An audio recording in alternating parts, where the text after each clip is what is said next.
We started in 2022. Now we're operating at 6 campuses. We are a residential snow removal company that employs college students. We welcome anyone to apply, but college students is our main focus. It's our mission. I just graduated college myself, and giving college students the opportunity to earn $25 to $35 an hour and help out homeowners is what we do.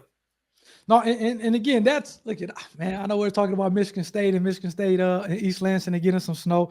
Man, back when I was on college, maybe 10 years or so ago, it was and I worked at like the physical plant, which is like maintenance facilities. And I could tell you what, I wasn't getting paid $30 an hour. I think it was like $10 or $15 an hour. So I love what you guys are doing, because it seems like in addition to being able to pay a decent amount, you guys, it also provides flexibility for the students so that they don't have to be here for 8 hours or there for 20 hours or whatever the case, or 20 hours a week, or whatever the case may be. They can kind of do this thing at their own pace. Is that accurate? That's right, man. We have kids that work 5 hours a week. We have other kids that work 150 hours a month. So, depending on their location, their availability, and how dedicated they are to their schooling at that time. But yeah, it's very flexible. And our homeowners know too, the biggest reason why they employ us is to support students. So kids start early in the morning, go to class, and then finish the less urgent homes in the afternoon.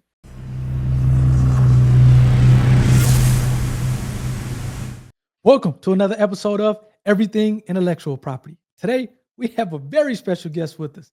This gentleman has founded a company that I consider the Uber of snow removal. Please help me welcome the founder and the CEO of Snow Scholars, Jake Pekarski. How's it going, Jake? David, it's going pretty well, man. Busy day of snow. We haven't gotten much snow in the Midwest this year, so we're going to get about 2 feet of snow tomorrow. Looking forward to working and employing almost over 100 college students tomorrow alone. That's crazy. Look, I'm excited about this one and getting off into your story. But again, I kind of deem you guys as like the Uber of snow removal. But for those of you, for the audience out there who maybe still doesn't know what that means, can you explain a little bit about kind of what the product, or the service, I should say, and what it is that you guys offer? Yeah, so we started in 2022. Now we're operating at 6 campuses. We are a residential snow removal company that employs college students. We welcome anyone to apply, but college students is our main focus. It's our mission. I just graduated college myself, and giving college students the opportunity to earn $25 to $35 an hour and help out homeowners is what we do. No, and again, that's look at man. I know we're talking about Michigan State and East Lansing and getting some snow. Man, back when I was on college, maybe 10 years or so ago, it was and I worked at like the physical plant, which is like maintenance facilities. And I could tell you what, I wasn't getting paid $30 an hour. I think it was like $10 or $15 an hour. So I love what you guys are doing, because it seems like in addition to being able to pay a decent amount, you guys, it also provides flexibility for the students so that they don't have to be here for 8 hours or there for 20 hours or whatever the case, or 20 hours a week, or whatever the case may be. They can kind of do this thing at their own pace. Is that accurate? That's right, man. We have kids that work 5 hours a week. We have other kids that work 150 hours a month. So, depending on their location, their availability, and how dedicated they are to their schooling at that time. But yeah, it's very flexible. And our homeowners know too, the biggest reason why they employ us is to support students. So kids start early in the morning, go to class, and then finish the less urgent homes in the afternoon. Right. No, that's cool. So then let me ask you this.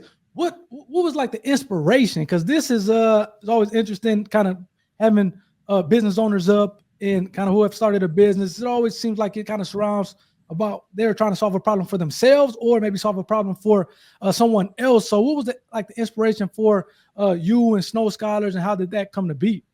Yeah, I'm actually from Huntington Beach, California, so I didn't grow up around snow at all. So I knew that. Yeah, I had no idea I'd be doing this. I'm 22 years old now.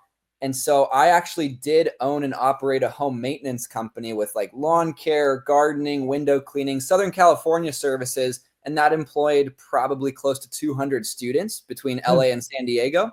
So I had experience doing that. And then when I went off to college, I passed that business off to a buddy.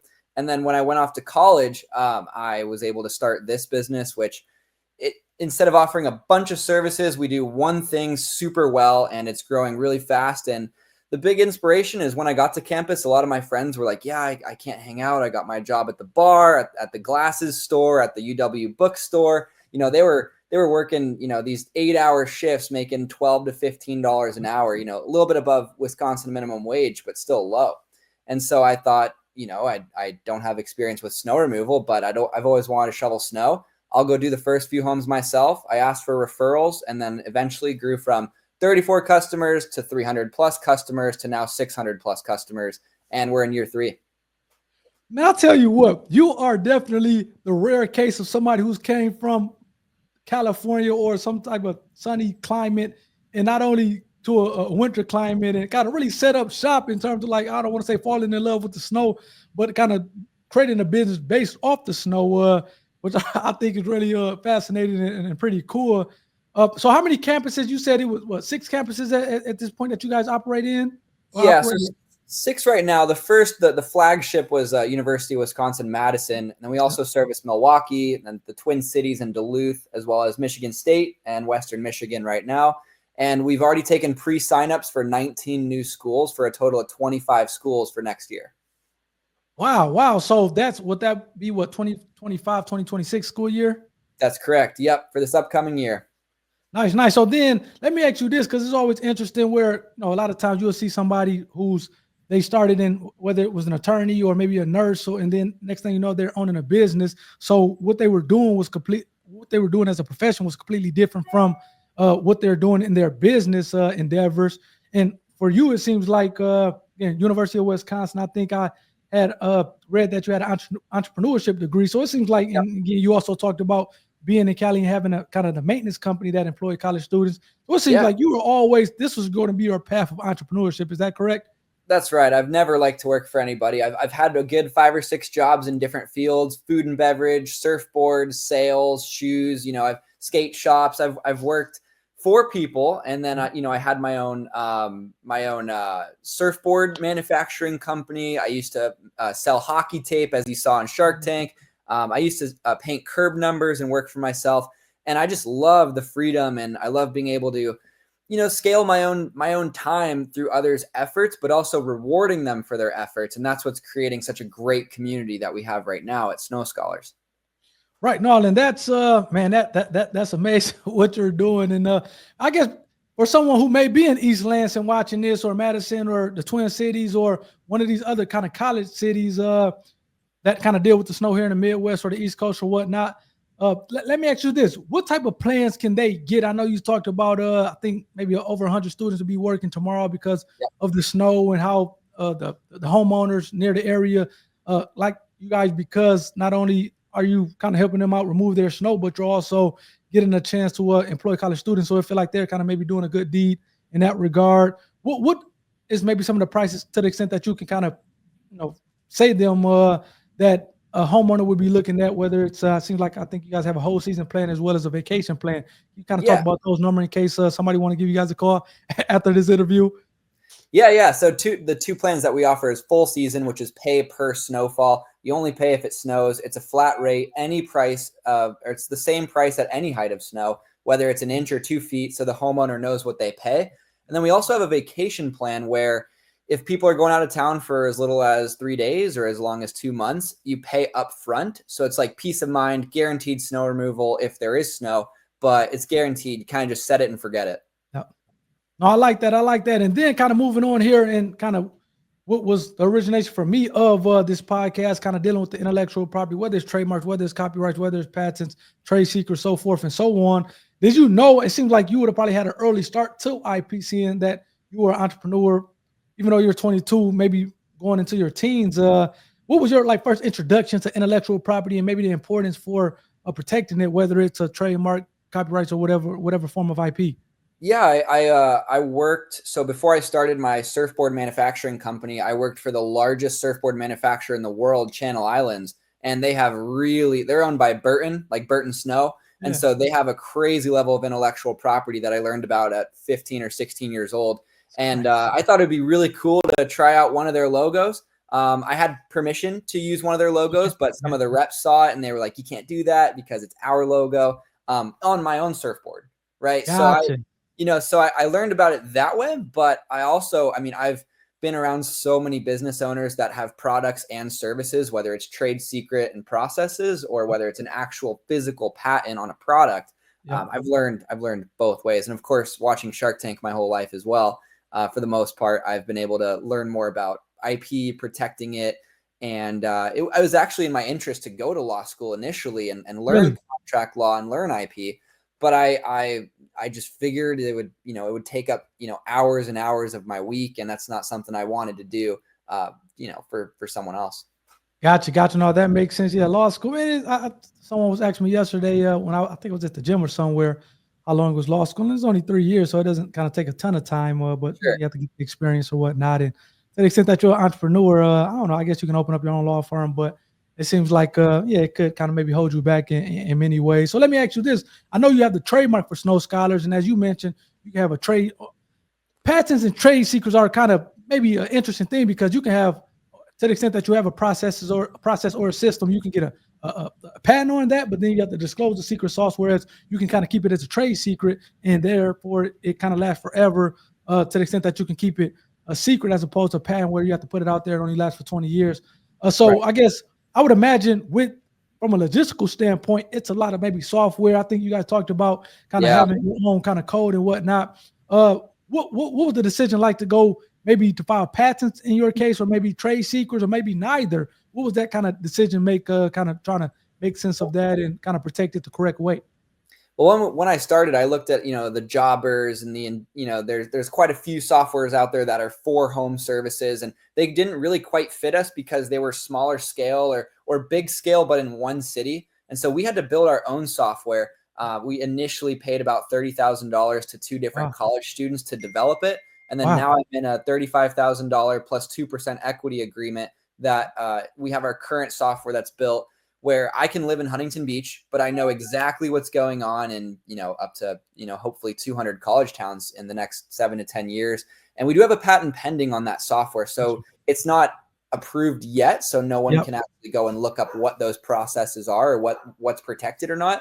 But when it does get filed, it'll be available for everyone to see. And it's a very, very complex and efficient software for sure. That's what's allowing us to scale, because my advice is like anyone can start a snow removal company and have 50 to 100 clients, but being able to manage in different cities and become like a staple in each city and have like impeccable levels of service definitely requires software, and it's tough.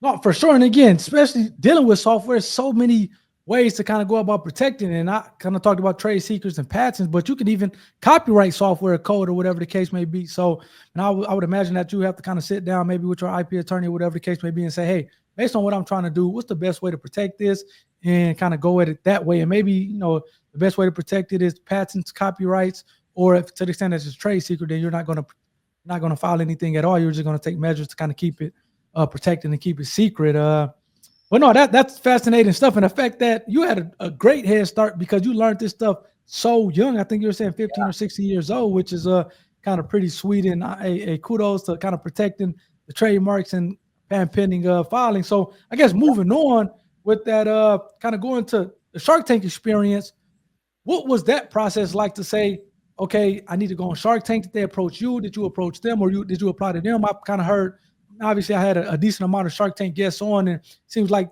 the stories run a gamut in terms of, hey, I had to apply 10 times, or they reached out to me and I just had to apply once and then I got on. What was your story with just getting on Shark Tank?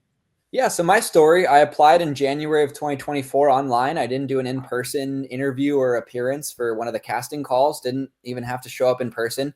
And in March, I got a response from Shark Tank from Sayat Ozkan, and he actually went to, it was Boston University, and shoveled his way through college. That's how he paid for school.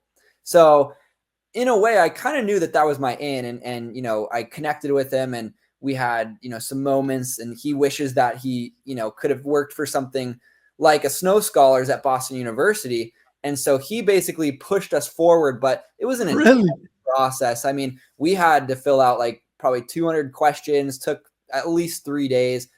They did a month of due diligence before actually allowing us to do like video interviews and bringing the excitement and stuff and showing the producers what we're like on camera, through like a recording. So before all that happened, we had a huge due diligence process just to make sure we were actually, accurate.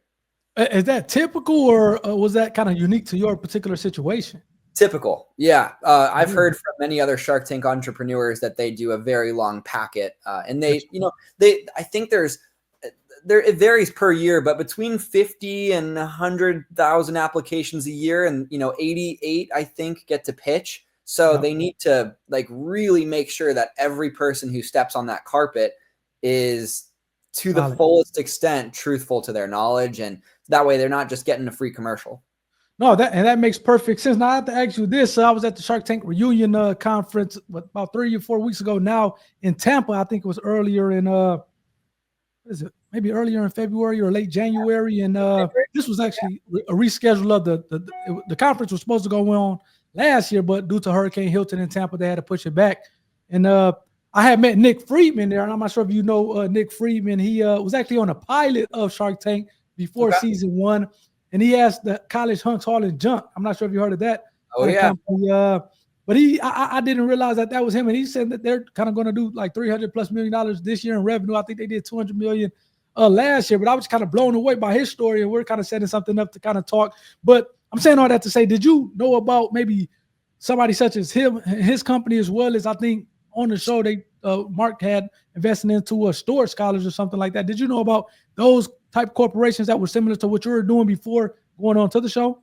Yeah, so Storage Scholars, I'm very close with Matt and Sam. Oh, nice. I actually flew out to Austin. I've met with them in person. We stay in touch a couple times. And then especially since we have the same Mark Cuban company name and the same Mark Cuban team to help us out, they have very similar logistics to us, both with the student side, the customer side, and doing it all in a short amount of time. And I've learned a lot from those guys. I know of Nick, but I've never met Nick. And he was on season 1, I believe. So yeah, I mean, his story is amazing. I know about Nick. I have not met him, but I know Matt and Sam, and they're, more my speed, my age. They've done it a little more recently. They bring new skills to the table. And so I started Snow Scholars in 2022, and I believe their episode aired like 4 or 5 months after I started Snow Scholars. And I was like, whoa, like the most crazy coincidence that the name, the idea, the scalability. So you didn't know anything. I thought maybe it was a play on their company, but you didn't know anything? Nothing. I didn't know a single thing about them. And then I actually, I reached out to them. I was like, guys, like if you ever come to Wisconsin, let me be a campus co-founder for you for Storage Scholars. I was their campus co-founder. I worked for them while building my snow removal company. I worked for them for about 8 or 9 months. And that's where I met Philip Loveland, which was my partner in Snow Scholars. And I learned so much through the Storage Scholars company, and I kind of learned their systems to build my own scalability, my own scalable business. And fast forward, I just got on Shark Tank, and now we're basically on the same side. Gotcha. Nice. Now, so a little bit more about kind of the Shark Tank experience. How was it? Seems like we're more of a natural as you were pitching. Were you nervous? Did you feel like you have it? Obviously, we know it gets dumbed down to 10 minutes, even though you're in a tank for about an hour or so. So I guess how was that experience actually kind of pitching to the Sharks? Well, I had my pitch down. I mean, I never practiced pitching, but in this particular instance, I practiced probably 300-400 times, especially with Philip. We had to get our sync down. And so I was not nervous at all until actually right before they have the countdown in that hallway where they're like 10, 9, 8. And I'm like, oh, this is happening. And, but I walked down. I wanted to like shovel my way out, but they were really consistent about like just kind of walking out more or less. Yeah. And so, but it was great. Like as soon as I started walking, my nerves went away. As you can see, I didn't mess up the pitch at all. I had all my answers down for the most part. And it was something that I had really been preparing for and was mentally prepared for. I applied in January, heard back in March, and then we pitched in June. So I had like a good 2-3 months to be able to really perfect it and work with a producer as well. Nice. So let me ask you this, because again, you had a number of Sharks that were interested in it. It seems like Kevin and Damon had both 75% or $75,000, but they wanted 20%. It seemed like Mark just kind of undercut them both at 150. Essentially, he gave you what you're asking for, but he kind of doubled it at that point. He 150,000 for 20%. I guess, did that happen similar to, I guess, how it was portrayed on the show, as far as that kind of just came out of nowhere, them two going back and forth, and then Mark like, you know what, I'm going to flex my billionaire status a little bit and just kind of essentially give you what you're asking for, more or less? Did that happen like that? And when it did, how, I guess that had to be like a great moment for you, a pretty ecstatic Yeah. moment. Yeah, Mark. So our target sharks were Mark and Robert. Robert has Okay. a huge tech background, and Yep. then which we need. And then Mark has a huge name, and he has storage scholars, and he also has a big tech background. So we were going for one of those two guys. Would have accepted any offer. I kind of knew that Lori wouldn't offer us something because she's not into services. So Yep. you didn't see it on TV, but she said quite a lot of nice things, and I was like, okay, but you're going out, So and then, but Damon and Kevin, I mean, it wasn't. We went in with a low valuation. We could have gone to a venture capital firm and got a better value, but you got one shot to be on Shark Tank. It's Mark's last year. I was just going to ask for something, 75K is not a lot of money in terms of their other investments. And so I just wanted like an easy bite. I wanted someone to give us guidance and grow this thing. And Mark was really silent the whole time too. He only asked like important questions, maybe 4 or 5 questions. And then the rest of the people were, the rest of the sharks were just kind of bidding and talking. And then all of a sudden, Mark, like I kind of was looking over at Mark a little bit. And then Mark was like 150K, 20%. I immediately said yes. I was ready for that offer. And, I was like, I did want to do a deal with Damon initially because he told his story about shoveling snow when he was a kid. I was considering asking if Damon would go in with Mark. I'm sure Damon would have said yes. But overall, I'm happy with who we got. Mark, we still email at least once a week. We still talk, and his team, Q and John, they're extremely involved with me. They help me. They've been on the phone with me at 3 a.m. And so they're very involved. They help. And I couldn't ask for a better partner still. Nice. And I heard Mark, I've kind of interviewed a few people who has Mark as a business partner, and it seems like he kind of not only reads these reports, but he provides some pretty hefty feedback in terms of kind of, for you to kind of look at and digest or whatnot. It's just not like his team is handling things or he's sending you one-line emails. It seems like he's giving you kind of nice block of information via email to for you to consider and digest. Is that pretty accurate from your experiences? That's true. And if he doesn't, he'll say, hey, Q, can you handle this? Or John, can you handle this? Like if it's something that is a little bit out of his ballpark. A great example is we're a remote business. We don't have any offices for the most part.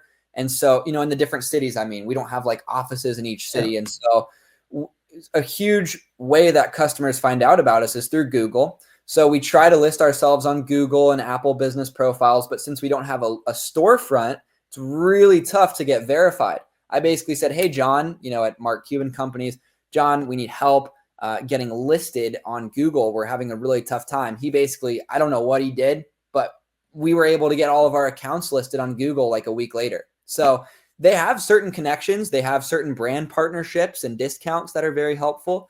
And so they save a good amount of time and energy for sure on the research and the operation side of things. Nice. And again, you talked about kind of really wanting to do a deal either with Robert or kind of Mark coming in, giving Robert's technical background. So I guess how was it when he kind of without citing maybe scalability issues? Was that something that you were more disappointed in, or just like, hey man, you're wrong, or I'm gonna prove you wrong? How did you kind of take in that information from him? So I didn't show my disappointment, but I was definitely a little shook up because I didn't want. I was shocked why he would say that, because if he gave storage scholars an offer, which by the way, like their business is more seasonal than ours in a way, because we can operate from October 15 to May 1st, and they're literally doing all these moves at all these campuses within a week time frame. And so I was like, why would Robert not give us an offer? But he would give double the money offer at a higher valuation to storage scholars. I thought he would really come in because he missed out and he was upset that Mark like overbid them and got the storage scholars deal. So when he questioned scalability, it made me question why would he want to invest in another similar company. So it was probably something that I did or said that he was just not into it, I guess. No, I got you all that. So then how do you, I guess maybe I want to say combat for it, because I know I'm not sure if we were talking offline or online where you're saying, hey, in the Midwest, it hasn't been a ton of snowfall this year. It seems like in Wisconsin, it's about to get kind of pretty heavy. It's been pretty consistent in East Lansing. So to the extent that it is a lighter year of snowfall, and I guess how do you kind of deal with that, or even to the extent that are you okay with maybe just from the seasonal October to May, or do you kind of think of okay, how can I capture some type of revenue over the summer months or whatnot? How do you kind of square that hole?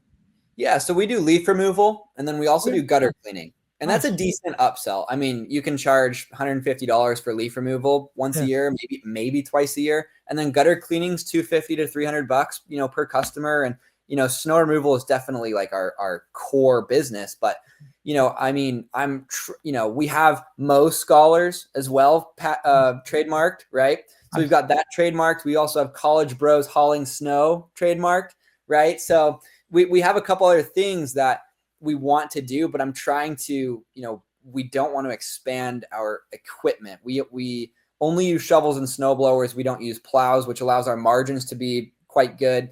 Yep. And so we don't want to go into like lawn mowing necessarily, because like that requires real equipment and overhead and storage and a little bit more insurance and liability.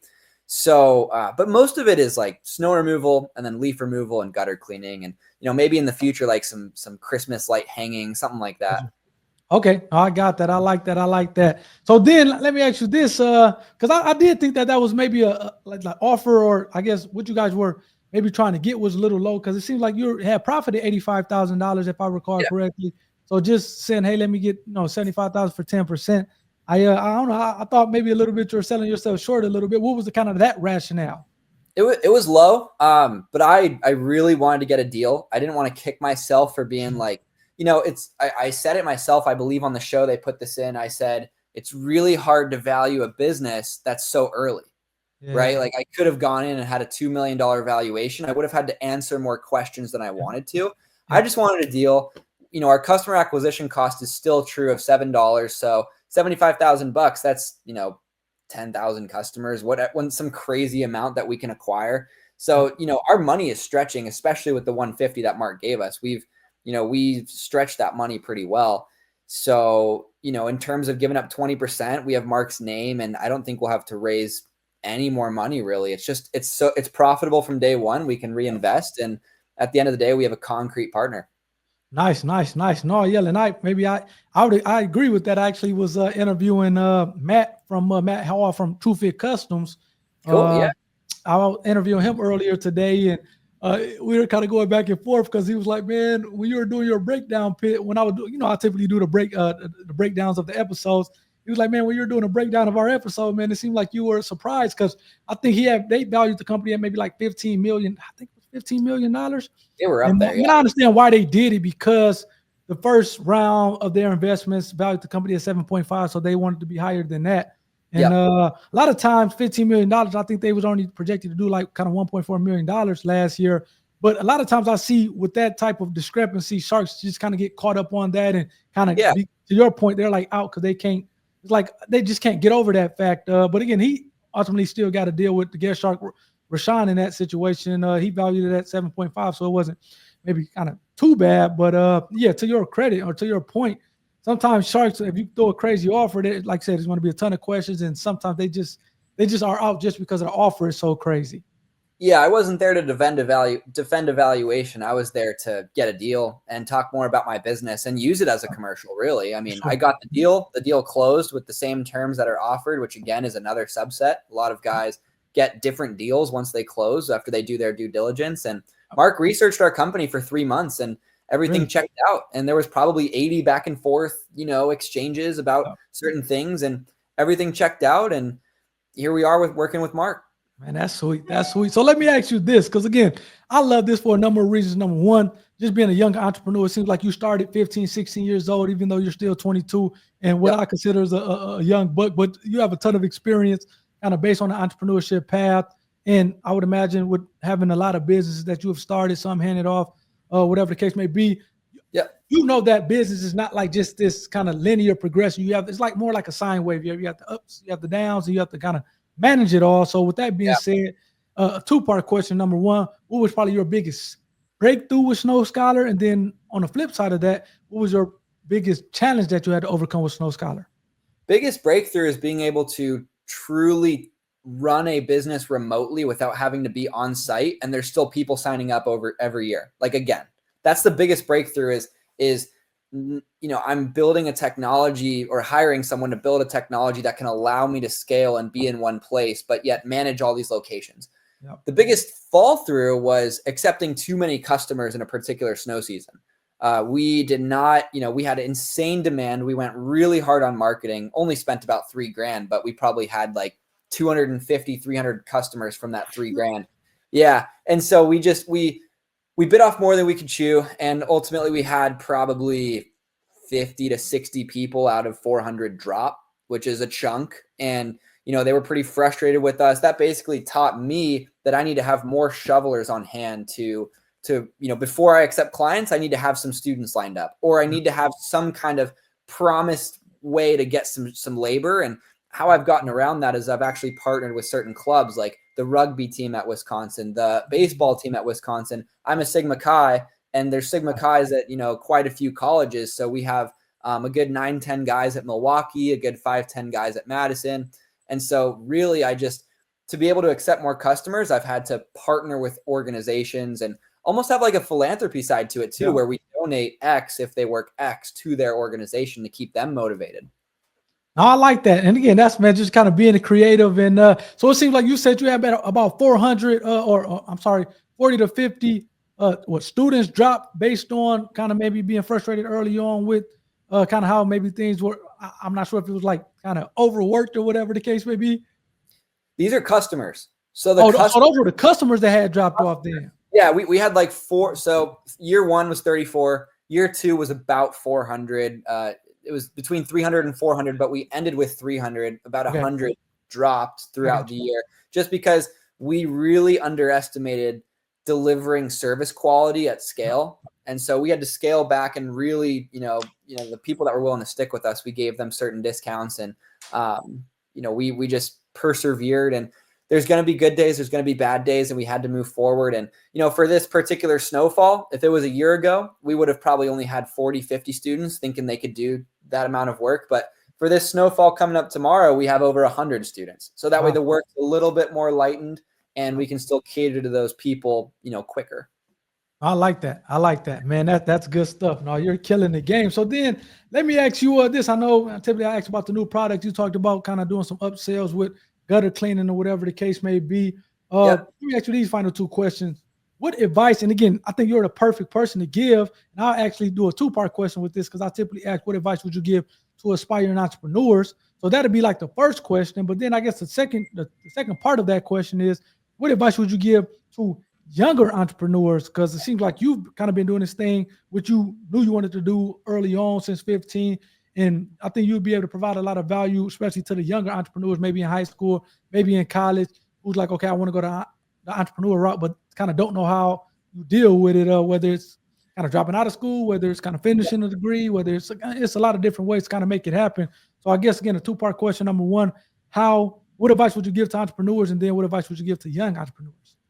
Yeah, so I finished my degree. Unlike many entrepreneurs, I was proud of doing that, and I recommend to stay in school. It was particularly hard studying business because I was already doing it. But overall, it gets harder and harder to start a business the further you get in life, because you have more commitments, right? Like getting out of class after high school, once you get your homework done, boom, you have 8 hours of free time. Yep. You can do whatever you want to do. You can go sit at the beach and sell, lemonade. You can go do whatever. I painted curb numbers, close to 4,000 curb numbers. That's how I paid for my college. So I went door to door. You paid for your college doing that?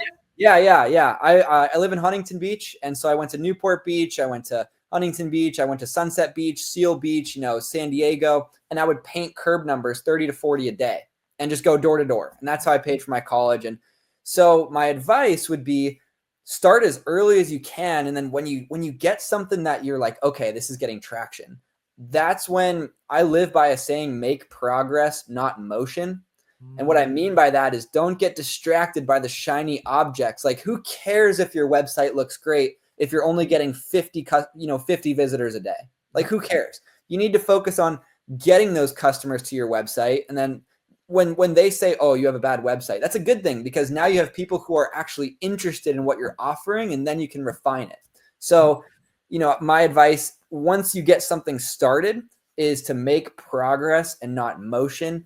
and also surround yourself with really important people. Like when I was at college, 50,000 person school, Big Ten, so many distractions, so much fun. A lot of my friends are professors or people who have graduated, people who have been there before, who have sold companies, who have built software, who are starting something, who want to learn or is taking action to learn. That's generally who I surround myself with too.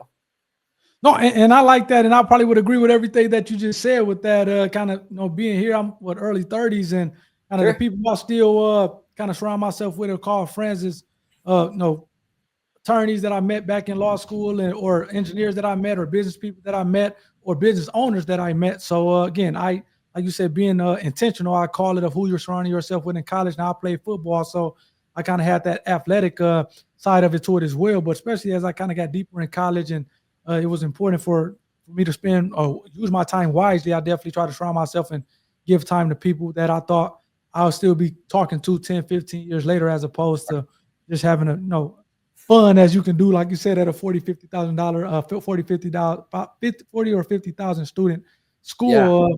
Yeah. Let me ask you this though. So not necessarily pushback, but from like the young entrepreneurship, it seems like you're just already tell from talking to you, and kind of similar to me, kind of growing up and just kind of being extremely more motivated and driven.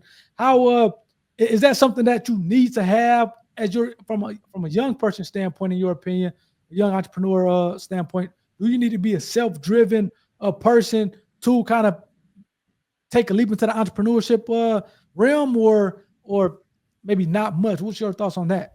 Yeah, I think I was born with it, but anyone can learn it. And the biggest point in my time where I learned it was, my parents are together 25 years. My dad was a server for Ruth's Chris Steakhouse for 26 years. And every single day I would see him, as soon as I'd get out of class at 3, he'd be off to work from 4 to midnight as a server. He's also an accountant, and he also owns a sports bar. So he's got some other jobs, but, but his, it just bummed me out that I couldn't hang out with my dad in the afternoons after class. And I was like, I got to learn to somehow be able to spend time with my family in the future and be able to build something that I can have that free time, or at least spend my time building something to where I can eventually step off and be on the business and not in the business or working for somebody. And that's what entrepreneurship has allowed me to do. My dad, I love my dad. I just didn't want to be like him in terms of how much time he committed outside of his family life. That was like my telling moment. Probably when I was like 11 or 12, I would just be like, darn, dad's going to work. I can't, go do stuff, I like that. I mean, again, that's some good stuff. Again, it seems like the flexibility of it is a big thing that you like. One of the things that you like. And I guess the last question I will leave you out on is maybe the most important. How can people kind of not get in touch with you, but how can people follow you? How can people follow Snow Scholars? And to the extent that they are in the Midwest or the East Coast and they have that snowfall that's coming here tonight. I actually had the guy who does my line, he called me or texted me earlier saying, do I want him to do my snow here tonight or tomorrow morning? How can people get in touch with you, as well as kind of use the services, or schedule a service for you? Yeah, so East Lansing, 517-246-9900. So that's our local phone number there. But centrally, across anyone who's watching this, info@snowscholars.com is our email. I monitor it every single day, but I also have a customer service team that works 18 hours a day who monitors it. We can get back to you pretty quick. We're still accepting customers in East Lansing, and within ideally a 5 to 6 mile radius of the campus. And we're still accepting customers, and just drop us an email.